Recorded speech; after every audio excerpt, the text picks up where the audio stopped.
Hey, what's up guys? Today we are focusing in on chest. I'm bringing you my top 5 chest focus exercises to help you build muscle mass and size while also building some functional strength and stability. Now, keep in mind I work out in a garage gym. I do not have access to machines. So this is the garage gym edition top 5. These top 5 are in no particular order, just my top 5 at the moment. I've also given you guys a bonus 6 exercise at the very end of the video, so make sure you stay tuned all the way to the end. Once you guys have finished watching the video, make sure to leave a comment and let me know which exercise you think is the most effective for building muscle mass and size and building functional strength right in the comments. So without further ado, let's get into exercise number 1. All right, guys, exercise number 1, we have the push-ups. So one of the best bodyweight only exercises to build the chest, triceps, and anterior delts. This is an exercise that's often done incorrectly. We see a lot of people with very poor technique, core is not engaged, back is arched, people are warming up out of the bottom, people are flaring their elbows out. So we need to avoid that as much as possible and really focus in on perfect technique. So instead of flaring those elbows out, which puts a lot of stress on the anterior delts and wrists, tuck the elbows back. So keep them at a 45-degree angle, and then also externally rotate that shoulder to have a stronger shoulder position while you're doing your push-ups. Now, if basic push-ups are too easy for you, you've just maxed out, you feel like you can't get that much out of basic push-ups, all you have to do is add some weight or some more advanced variations, which you can find in my own personal workouts and my daily workouts on the JTM Fit app. Exercise number 2, we have weighted dips. So one of my go-to exercises for building the chest. Also, you're going to certainly build some anterior delts and some triceps as well. To put more focus on the chest with the dip, I want you to have a slight lean forward and then go down into the bottom of your dip. Also notice my technique, and this is going to apply to all of our exercises, so all top 5 exercises, slow and controlled descents. So notice I'm lowering down slowly and with control. I'm pausing for a second or two in the bottom in that fully stretched position under load. And then I'm driving back up, so pressing back up through those bars and flexing my chest at the top of each rep. Exercise number 3, we have the barbell incline bench press. We're gonna go at a lower incline. I do most of my bench pressing from some sort of incline to target the upper chest. My upper chest is definitely lacking, and I have to work on that way more than any other part of the chest, so always working from some sort of incline. So we're gonna get our shoulder blades set. So super important, those shoulder blades are pressed into the bench, slight arch at the back, lowering down slowly and with control, having those elbows at a 45-degree angle. We're gonna pause while we're in that fully stretched position.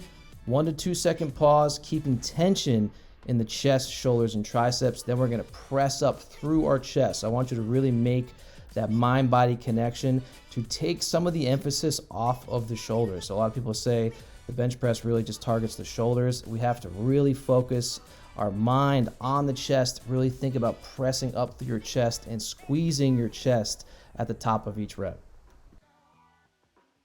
Exercise number 4, we have the dumbbell incline bench press at a higher incline. So again, I like to work in both high and low inclines on my bench press to target the upper chest. I also like doing dumbbell work and barbell work. So I like also adding in dumbbell work because it adds levels of instability. So we're gonna be able to see where some of the imbalances are in the body.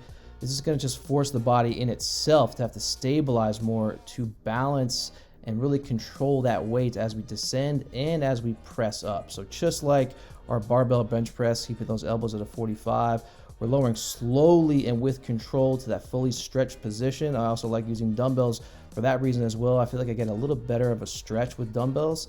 We'll then pause for 1 to 2 seconds and then press back up, really squeezing the chest at the top, then lowering right back down into our next rep to keep constant tension on the muscles being worked. Exercise 5, we have the dumbbell single arm floor press. So the floor press has a little bit more of a functional strength and functional power aspect to it. We're still gonna be able to build muscle and build the chest with this exercise, as we're still able to load it up with pretty heavy weights, but we are removing that full stretch in the bottom, which is really, really important for building muscle mass and size. So it's not the number one exercise for building chest size. However, it's a fantastic exercise to build, again, functional strength, power, and build muscle. Now, the only difference with this exercise is that I want you guys starting from the bottom as opposed to the top. So we're driving up and off the floor. Same technique principles are going to apply like all of our other presses. I want you lowering slowly and with control down to the floor. Don't just slam down into the floor. Have that elbow at a 45, and I want you to pause, keeping tension in the chest and shoulders in the bottom for 1 to 2 seconds on every single rep. And lastly, it's very important to be working unilateral exercises along with bilateral exercises to build symmetry from one side of the body to the next, as well as improve and work on imbalances. All right, guys, here we are at the bonus exercise number 6. We have the band chest fly. So obviously garage gym style. I do not have access to a cable machine, and I can't stand dumbbell chest flies. I think it's just a poor exercise. So an exercise like this, I would not use it as a standalone exercise. I might use it as a standalone to pre-fatigue the chest before getting into a full chest workout. However, I usually use this exercise at the end of a workout when my chest is already pumped, or in some sort of superset to really pump the chest out with this movement. So I personally like doing this exercise kneeling, so it takes any of the lower body stability out of the equation, allows me just to focus a little bit more and isolate the chest just a little bit more. It just feels better as opposed to also being in that staggered stance if I were standing. So the setup on this, make sure you're walking out from that anchor point pretty far so there's strong tension on the band when you're in that fully stretched position before you even begin. So because the tension curve is different using bands, we're gonna get most of our tension when we bring our hands together as opposed to when our arms are in that fully stretched position. So it's important that we have a ton of tension on the band before we even begin with this exercise.